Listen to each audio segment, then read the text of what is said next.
Assalamualaikum warahmatullahi wabarakatuh. Halo teman-teman, kembali lagi dengan saya Fani Diani. Di sini saya akan menjelaskan materi bab ke-9 yaitu firewall. 1. Konsep chain.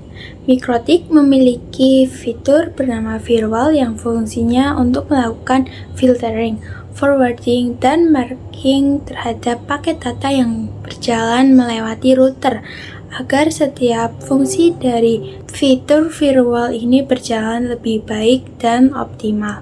Kita perlu menambahkan rule atau alur yang sesuai, yaitu dengan menggunakan chain.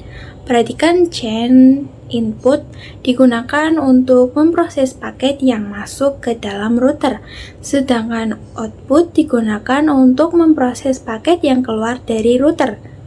Dan kemudian ada forward, yaitu memproses paket yang hanya melewati router. 2. Konsep if dan then. Jadi if adalah jika dan then adalah maka. Langsung saja kita terapkan konsep ini ke mikrotik. Di sini saya sambungkan dengan Winbox. Kemudian IP, firewall pada filter rules kita klik tanda add. Nah, konsep if terdapat pada bagian general, yang artinya parameter yang menentukan suatu paket yang diizinkan atau diblokir. Paket yang dimaksud ada banyak sekali. Jadi, paket yang akan difilter memiliki settingan sesuai kebutuhan. Kemudian untuk konsep then ada di menu action. Inilah penentuan apakah paket tersebut di accept atau drop. Langsung saja kita coba untuk blokir akses Facebook dari PC pada konsep if, yaitu general. Di bagian chain kita isikan forward. Untuk di bagian SGR bisa kita isikan IP laptop kita. Di bagian TST kita isikan IP Facebook. Nah, untuk mengetahui IP Facebook, kalian bisa buka command prompt, kemudian ketikkan ns lookup facebook.com. Nah, maka ia akan menampilkan IP dari Facebook tersebut. Kita isi IP-nya di TST. Karena facebook.com itu adalah HTTPS, maka untuk paketnya kita pilih TCP. Karena HTTPS termasuk ke dalam TCP. Kemudian kita isikan port untuk port HTTPS yaitu 443. Kemudian actionnya drop.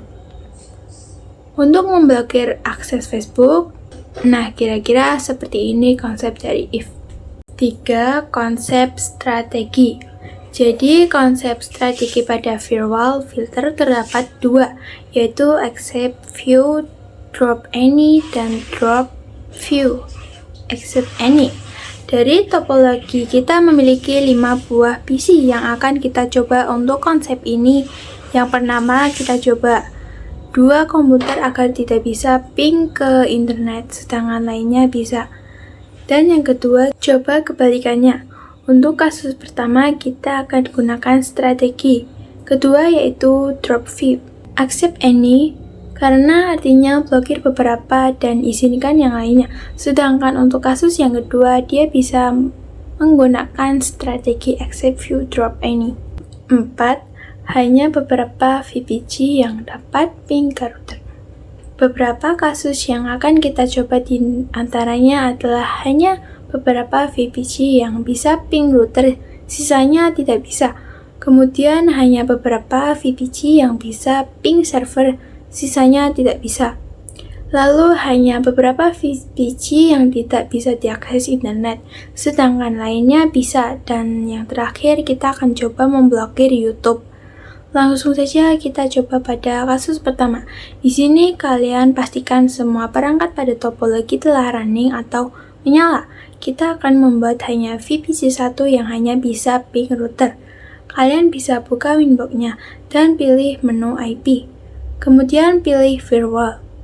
Di bagian filter rule kita klik tanda plus. Nah, untuk kasus ini kita bisa gunakan chain-nya input. Karena source address-nya berasal dari VPC dan berakhir di router. Dan untuk strategi yang kita gunakan adalah except few drop any. Lalu pada bagian SRC IP kita masukkan IP VPC 1. Kita bisa cek dengan show IP. Nah, di sini saya mendapatkan IP. IP tersebut kita masukkan ke dalam kolom SRC address. Kemudian untuk protokol yang kita gunakan adalah eGMP. Karena VPC 1 kita izinkan untuk akses internet, maka di bagian action kita pilih accept. Jika sudah, kita klik apply dan OK. Di sini kita telah berhasil melakukan accept view. Sekarang kita bisa lanjutkan untuk membuat rules drop any. Langsung saja kita klik add, kemudian pada chain kita pilih input. Kali ini IP-nya kita biarkan kosong. Selanjutnya untuk protokol yang akan kita gunakan adalah eCMP. Karena nantinya VPC 2 hingga VPC 5 kita buat agar tidak bisa melakukan ping. Lalu pada bagian action kita ubah menjadi drop. Klik OK. Di sini kita bisa melakukan pengujian. Kita buka terminal VPC 1. Kemudian ketikkan ping IP routernya. Nah, di sini ia berhasil ping. Selanjutnya kita akan coba pada VPC 2. Nah, di sini akan muncul time out.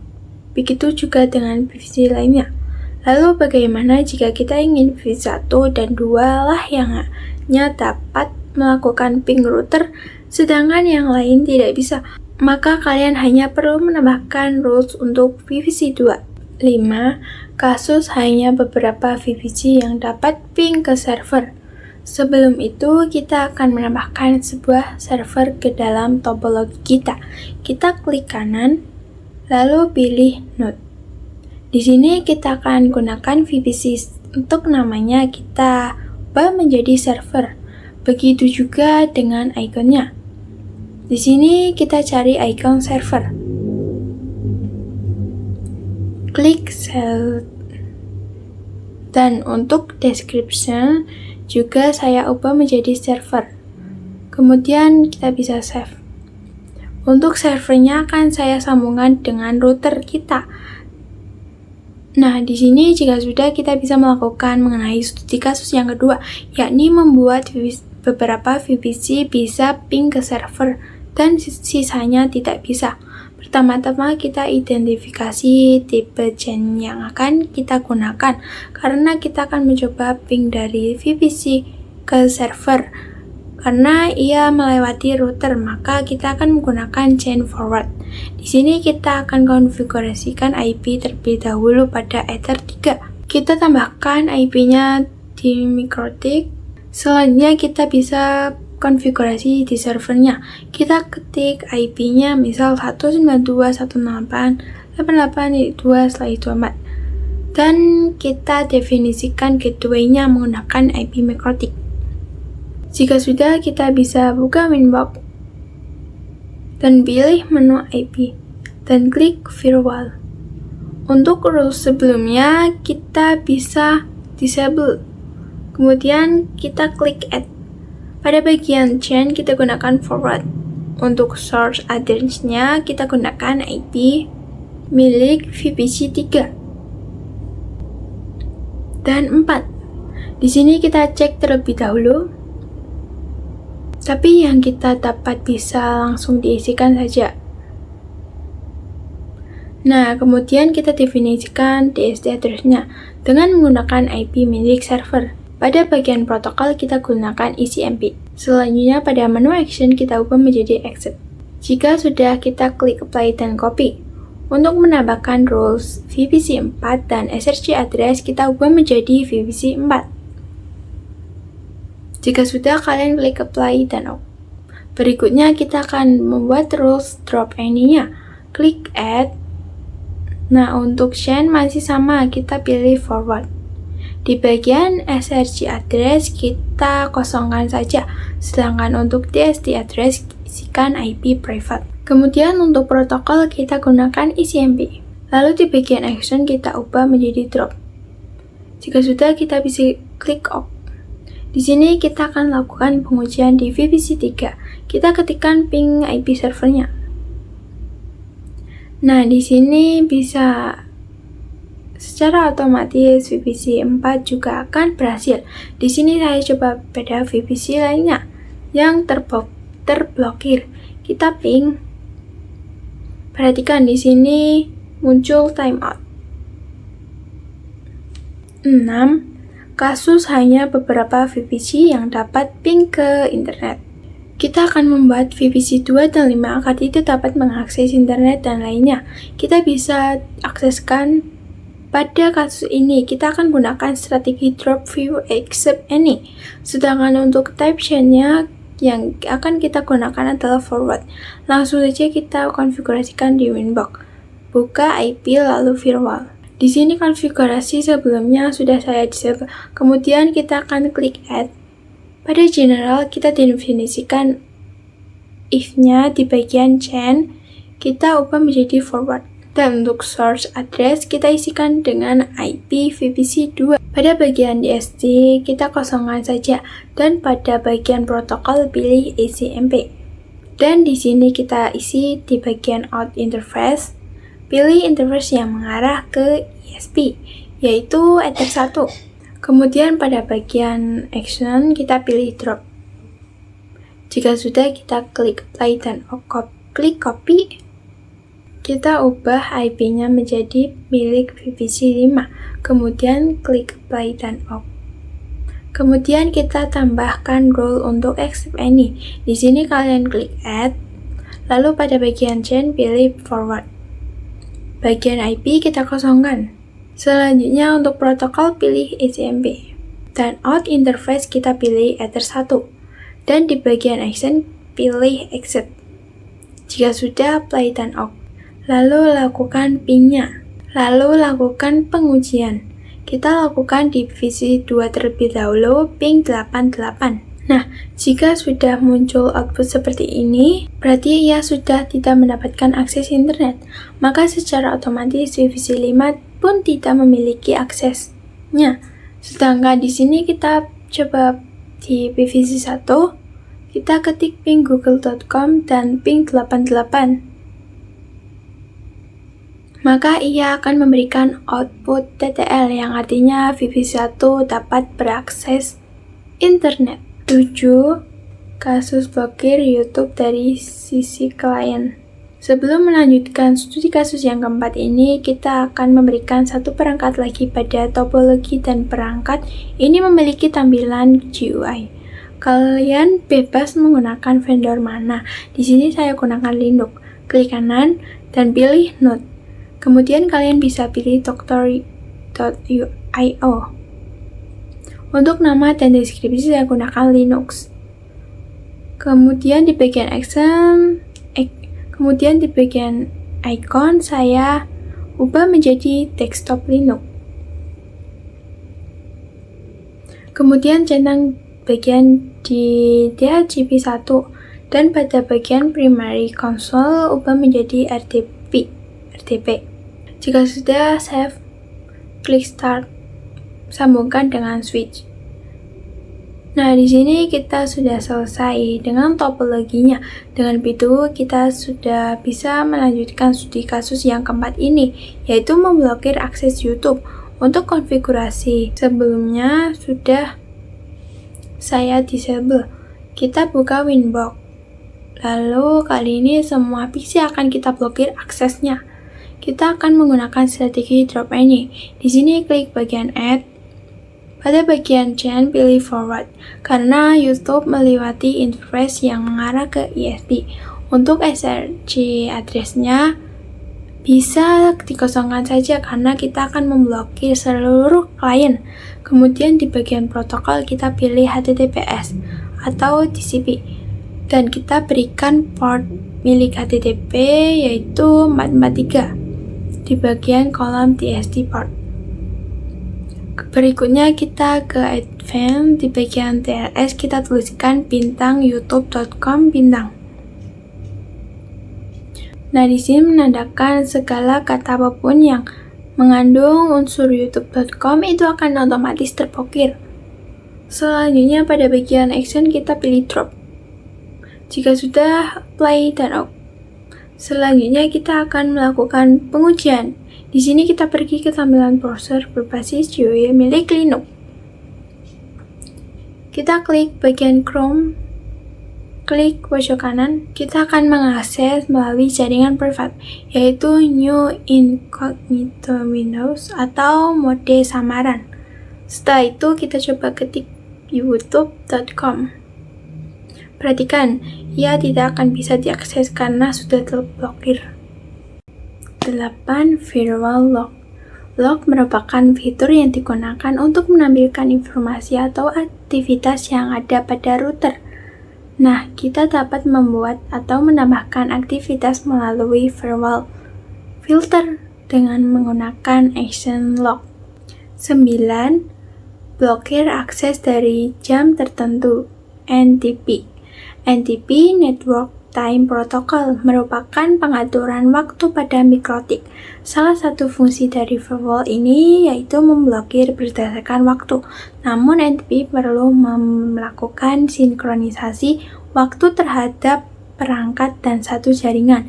Istilah lain dari NTP adalah SNTP, yaitu merupakan NTP dengan versi lebih sederhana dan cocok digunakan untuk jaringan skala kecil dan dengan kemampuan yang terbatas. Untuk metode NTP ada 4. Yang pertama adalah server sebagai penyedia pool, yang kedua ada klien sebagai penerima, dan yang ketiga ada PMI. Yang terakhir adalah broadcast dan multicast. Oke, langsung saja ke praktiknya. Pada Winbox, buka menu sistem dan pilih menu SNP client. Pada bagian enable kita checklist, lalu di bagian primary NTP servernya kita isi dengan Indonesia, yaitu kemudian untuk secondary kita isi sama namun bedakan pada angkanya, yaitu 1. Namun kemudian apply, dan pada bagian model akan berubah menjadi unicast. Selanjutnya kita bisa coba lakukan perubahan waktunya sesuai dengan negara kita. Pada menu sistem o'clock, pada time kita ketikkan Asia/Jakarta. Kemudian play. Nah, di sini otomatis waktunya akan berubah. Selanjutnya kita akan login YouTube. Di sini kita ke menu firewall. Pada bagian role terakhir kita double klik, kemudian pilih pada extra time. Kita isikan jam 9 sampai 10 misalkan. Maka bisa mengaksesnya pada jam tersebut saja. Kemudian di sini ada pilihan hari. Di sini saya cetak semua. Lalu kita lakukan pengujian. Karena saat ini sudah jam 10 lewat, maka dipastikan aksesnya terblokir. Di sini saya ketikkan youtube.com. Maka dia tidak bisa diakses. 10. Konsep address list. Konsep address list ini adalah cara menjadikan IP address menjadi satu nama. Address list yang bisa sebagai action pada role firewall, yaitu untuk bisa menentukan address mana saja yang ingin kita pindahi dan dimasukkan ke dalam list. Untuk caranya kita bisa ke menu IP lalu firewall dan pilih address list. Misalkan terdapat klien nakal, maka di sini bisa kita tambahkan saja list tersebut. Kita tuliskan identifikasi klien tersebut. Misal di sini klien nakal. Dan untuk IP-nya misalkan. Lalu kita play dan OK. Kemudian ada sekelompok klien yang nakal dalam satu network, maka kita klik add. Kemudian kita beri nama klien nakal lagi. Dan di bagian IP kita tuliskan rank IP-nya. Maka nanti IP yang termasuk dalam rank ini aksesnya dapat kita atur. 11. Address list untuk firewall filter. Fitur address list dapat dimanfaatkan untuk penerapan firewall filter. Dibandingkan dengan kita membuat role satu persatu, maka akan lebih mudah jika menggunakan fitur ini. Langsung saja kita coba pada Winbox. Di bagian filter rule, kita enable semua rule-nya sebelumnya. Kita akan gunakan satunya saja. Nah, karena sebelumnya pada VPC kita menggunakan IP DHCP, maka sekarang kita akan setting secara statik. Kita akan menggunakan rank IP secara berurutan. Jika sudah, kita akan membuat beberapa VPC dapat mengakses router, sedangkan yang lain tidak bisa, yaitu dengan menggunakan firewall filter. Di sini kita buat terlebih dahulu address list-nya, kita beri nama approve. Untuk di bagian address, kita berikan rank IP-nya.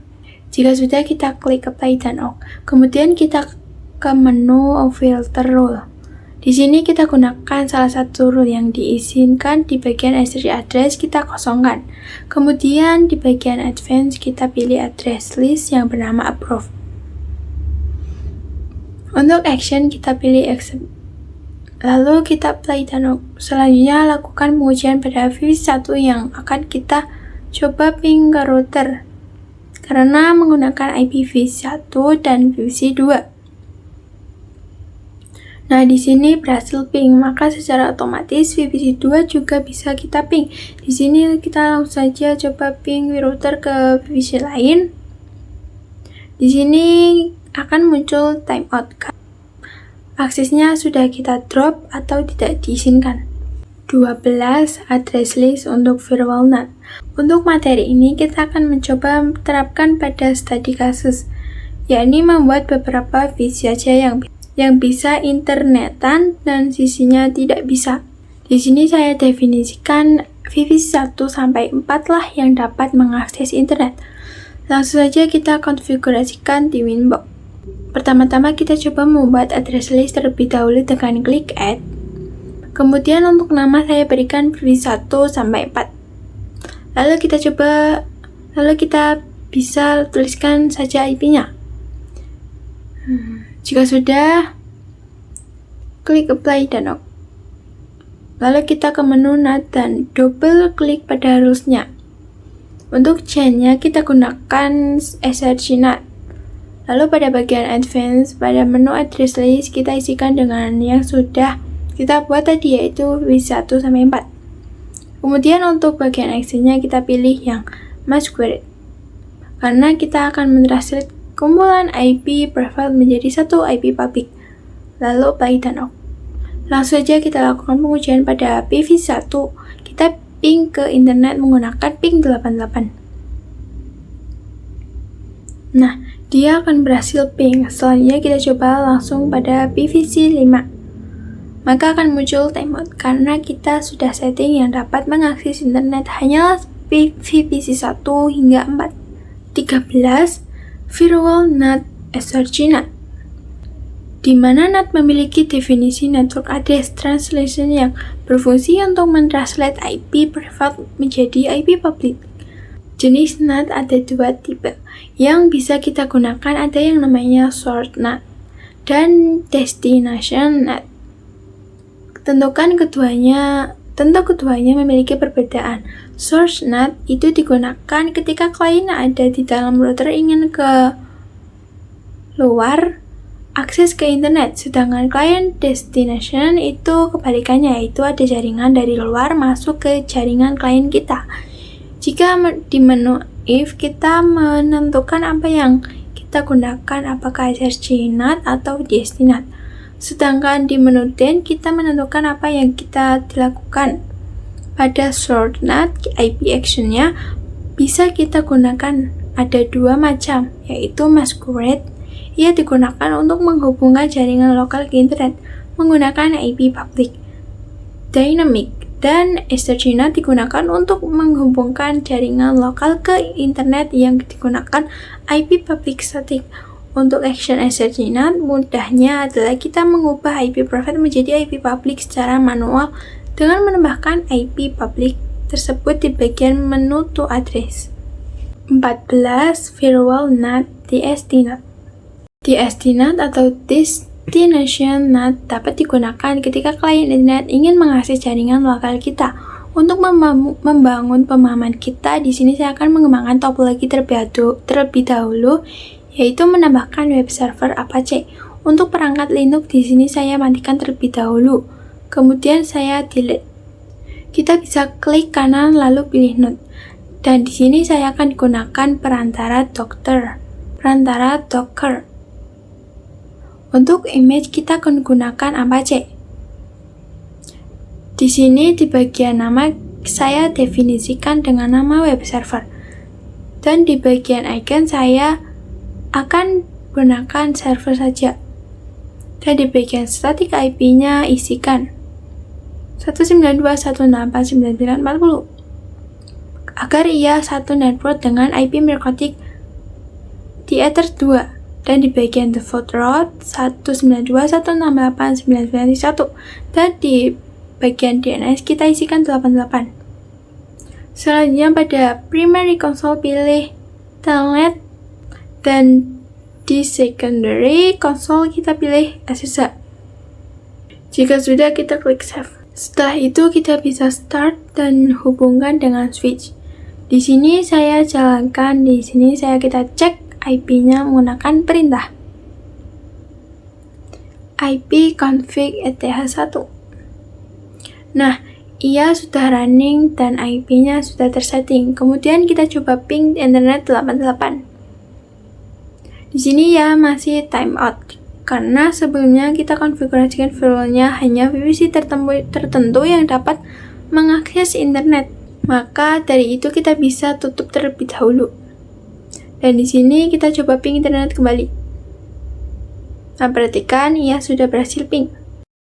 15 DST-NAT, action DST-NAT. Setelah kita mempersiapkan topologinya, kita akan membahas mengenai action DST-NAT. Namun, dengan melakukan praktik, langsung saja kita coba. Kita pergi ke menu IP, kemudian firewall. Nah, di sini kita tambahkan rule baru. Rule ini digunakan jika ada ring kalian yang terhubung ke internet dan dia ingin akses ke web server, maka dia menggunakan IP public mikrotik yang sudah statik. Di sini saya sudah membersihkan IP publiknya. Di bagian menu address saya memiliki 4. Untuk membuat rules-nya di bagian general untuk chain kita pilih DST-NAT. Kemudian di bagian protokol, karena ia ingin mengakses ke web server maka menggunakan TCP. Kemudian di bagian DST portnya kita isikan 8181. Sehingga jaringan ataupun perangkat yang terhubung ke jaringan dia harus menggunakan port 8181. Dan di bagian DST address-nya kita isikan IP public mikrotik yang statik. Kemudian di bagian action kita pilih DST-NAT dan di bagian to address kita isikan IP-nya si server. Untuk to port, karena web server itu menggunakan protokol TCP, jadi protokolnya 80. Nah, jika sudah, kita langsung saja klik OK, kemudian lakukan pengujian. Kalian buka jendela baru di browser. Kemudian ketikkan IP public server dan portnya. Nah, di sini muncul web server is running. Maka inilah tampilan dari Apache-nya. 16 DNS server. Sebelum saya melanjutkan action pada DST-NAT redirect, kita bahas mengenai DNS terlebih dahulu. DNS server atau domain name system adalah sistem yang berfungsi untuk mengkonversi atau mentranslate alamat IP ke domain, ataupun sebaliknya dari domain ke IP. DNS server ini bisa dilakukan apabila kita mempunyai pemulaan server pada jaringan lokal dan bisa diakses menggunakan domain. Langsung saja pada aplikasi menu kalian pilih menu IP. Dan klik menu DNS. Pada bagian allow request kita centang. Kemudian klik bagian static, di sini kalian bisa add. Lalu pada bagian nama saya berikan server 1.mydomain.com, yaitu untuk server satunya. Kemudian pada address kita isikan IP milik sesi server 1. Lalu kita bisa klik apply dan klik copy. Di sini untuk name-nya ubah menjadi server 2.mydomain.com. Kemudian IP address-nya menjadi address milik web server Apache. Jika sudah, klik apply dan OK. Kemudian kita akan uji di view 1 untuk melakukan ping domain. Di sini kalian pastikan server sudah mendapatkan IP dan DNS pada VPC.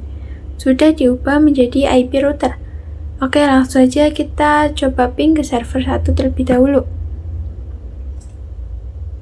Nah, di sini ia berhasil ping 7 destinate action redirect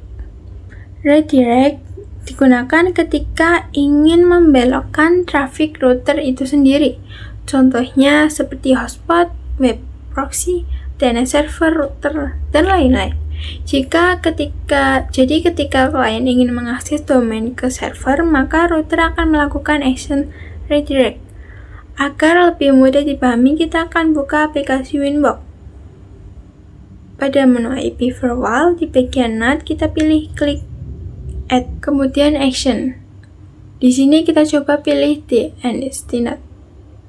Perhatikan ada kolom to address, jadi kita bisa menentukan ingin melemparnya kemana, sedangkan kita menggunakan redirect.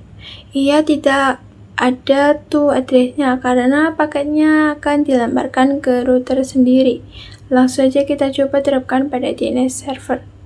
Tetapi sebelum itu, VPC yang kita milik harus menggunakan DNS MikroTik di Ether 2. Lalu bagaimana jika IP DNS-nya bukanlah IP MikroTik seperti 88? Misalkan, maka kita tidak bisa melakukan pengujian karena sebelumnya kita telah konfigurasi DNS dengan spesifikasi menggunakan IP MikroTik. Tetapi kita bisa menggunakan action redirect. Di sini kita tambahkan rule baru. Kemudian di bagian general kita gunakan DNS. Lalu untuk protokol, karena ini kasusnya DNS, kita menggunakan protokol UDP. Kemudian untuk portnya adalah 53. Selanjutnya untuk di bagian DST address, kita isikan IP VPC-nya. Setelah itu kita gunakan 88 sehingga nanti VPC yang digunakan IP DNS 88 tetap bisa diakses ke domain server kita. Dan kita ke menu action pilih redirect, klik apply dan OK.